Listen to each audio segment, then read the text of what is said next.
Welcome to Greater Good Radio Hawaii, where leaders inspire leaders. Greater Good Radio Hawaii is dedicated to social entrepreneurship. I'm your host, Evan Leong, and with me is my co-host, Carrie Leong. Mahalo, Evan. Today's guest is Don Chapman, editor of MidWeek Honolulu. Don authored My Kind of Town, a serialized fiction which appeared in the Honolulu Star Bulletin and is a freelance writer for several Hawaii-based and mainland publications.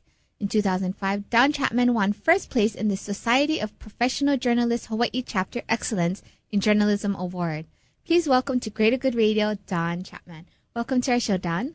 Thanks. It's nice to be here with you folks. So thank you for getting all dressed up for the occasion. No, this is typical Monday through Thursday work fare, yeah. Yeah, you look great. You have a nice collared shirt and a tie. Looks good. Thanks. It's partly it's sort of the way that I always thought that a newspaper editor ought to dress, and it's partly I've got quite a few young people on my staff, and I think it's important for the guy at the top to sort of set the standard and expect people to dress in a professional way. Not that everybody on my staff has to wear a tie or anything like that, but just to dress professionally. And it goes back to when I was playing high school baseball back in Salem, Oregon long ago, and the coach always gave us good uniforms. He said, you guys want to play like big leaguers, you got to look like big leaguers. So that is sort of the transfer here.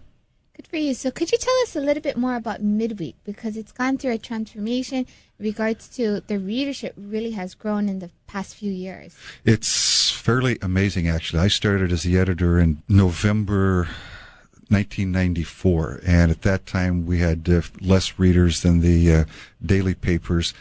Within a year of that time, we had passed them in readership. Right now we're 268,000 circulation with about 500,000 readers. We'd gone from, again, back in 94, running about 24 pages.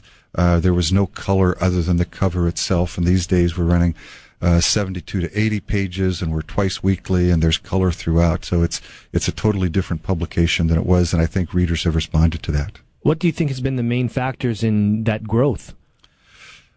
Good people and good ideas, and the timing was right. MidWeek, and again, for those who are not from the islands, we are mailed directly. We're a free publication. There are those people who say, well, it's just a free publication. Well, 500,000 readers can't be wrong. And I think it's one that we've emphasized local news. We also do good news, which if anybody ever tells you that good news doesn't sell, tell them that they're full of baloney, because it does. People write letters and say, you know what I love about MidWeek? You guys do good news. And it's true. We do. If you look at our cover stories, we do good stories about good people doing good things, generally speaking. And people respond to that. So that leads to my next question, because in the bio of, I think it was you or MidWeek, it said that it's like a tabloid format. But when I think of tabloid, I'm thinking of sensationalism. But supermarkets. Yeah, you're actually featuring good things that people are doing or accomplishing. Right. When I say tabloid format, it's that you turn it, like a book. It's not a newspaper that comes in different sections, but you can turn it like a book. There are several big papers on the mainland like that. The Rocky Mountain News in Denver is one example of a regular daily paper that goes that format. But in terms of the supermarket tabloids and the gossip and so forth, no, we're totally 180 degrees from that. You mentioned about, adding color, adding more articles, making the paper longer. Was that a chance? Because that's kind of an investment when you add color into paper. It costs more money. And then did you just see it explode and do really well? Actually, in those days when I first started there and I didn't realize about the cost thing, I just started grumbling at, well, we need color. I mean, it's a black and white paper. Come on, we need to change things and make it more interesting. I mean, people are very visual, And you can have the greatest story in the world, but if you've got no art, no photographs or bad photographs, or they're black and white, it's just not the same. And so people respond to that. That was part of it. We also had very good people coming up with concepts for adding stories. Our former publisher, Ken Berry, who left us to go join the bad guys. So it was like Rumsfeld joining the Taliban when he left. But he was great. He would travel and he would see stories in other papers, and he'd bring it back. Our movers section, where we have people who are getting hired and getting new jobs and so forth.